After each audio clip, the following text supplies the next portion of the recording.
Next question here is from Amit. So how to identify if any suburb is going to double in value in the next 10 years? Ripehouse is bullish on regional Victoria market, but when I'm looking at the salaries of people in Ballarat, Bendigo, and Latrobe Valley, the average family income is below 90,000.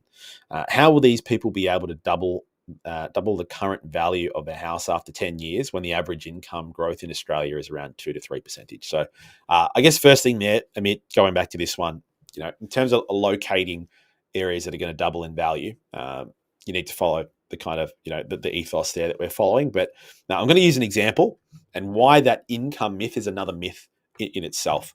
So I'm going to just pull open the area, just around the corner where I'm potentially looking to buy. So we've got Wheelers Hill, just down in Melbourne southeast. So the median household weekly income is 1818. Now I'm going to boost that up because this is 2021 data. We're going to go 3% growth for the last 4 years, so to the multiple of 4. So we're now saying that the average income in that area is 2,046 per week, and then we times that by 52. Now, there might be some people saying, well, hang on, that seems really low. You've got to remember, this is taking into account people who are retired, single incomes, people who've got their house fully paid off. So we just need to look at an area as a whole. So that income there, though, is 106,000 or 106,400. I'm going to be generous here. I'm going to round it up to 107,000. So we're saying that $1.4 million home in Wheelers Hill divided by 107,000, it's more than 13 times the income of the median household, I guess. And then we go to the next slide here, which is an area in Latrobe, out in Traralgon. Going to do the exact same exercise there as well as we've done there for Wheelers Hill. So we've got the average, the median weekly household income there is just under $1,500. Going to do the same exercise, times it by 3 over the last 4 years. So we're at 1,687. We times that by 52. They're earning $87,000. I'm going to round that down to 87,000 just as a flat number. So the median income there's the median house is 510. So 510 divided by 87. So we're at 5.86. So more than double the, I guess we'd just say, livability in somewhere like Traralgon than we have in Wheelers Hill in terms of income disparity, the income required, right? So under 6 times their income. So there's some things that just don't come into account. I guess what people just don't understand in terms of, because I understand particularly the younger audience that might be listening in terms of how do people afford it, all these kind of things, right? So firstly, wealth gets transferred. There's no death tax in Australia. So baby boomers are an aging population. They are holding a lot of Australia's wealth.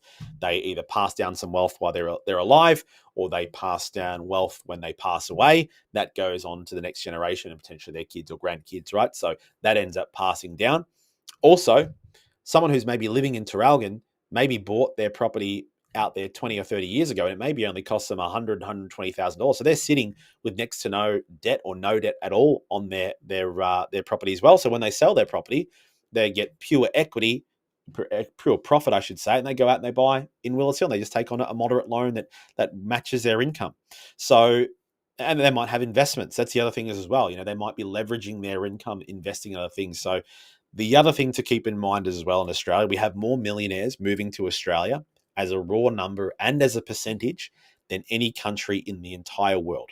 So there is wealth continuing to flow into the country as well. So though it might not be music to everybody's ears in terms of how does that become affordable, that is the reality. That is how people afford these locations. So if you were going to turn around and say, hey, how does, a Traralgon double in value? Well, here again are some more proof. So this is 10-year growth rates in some blue chip areas down in Victoria. So we've got Elwood, St Kilda, Brighton, Elstonwick, Caulfield, St Kilda East, Windsor, Armidale. So some really kind of inner east, southeast, really close to Melbourne, blue chip areas.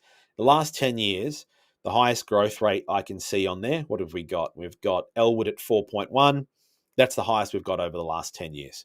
We go over to more affordable locations, down to more towards further east, southeast. The lowest I can see on there, ignoring Cranbourne South, where there's been development. There's also some commercial, so it skews that a little bit. Clyde's at 4.4. Muradoc is at 3.7, but everything else is sitting in a healthy green number between 6 to 8%, right? So it's understanding that when, again, and there's plenty of buyers agents out there that will spin you bullshit, that will tell you that there's blue chip investing.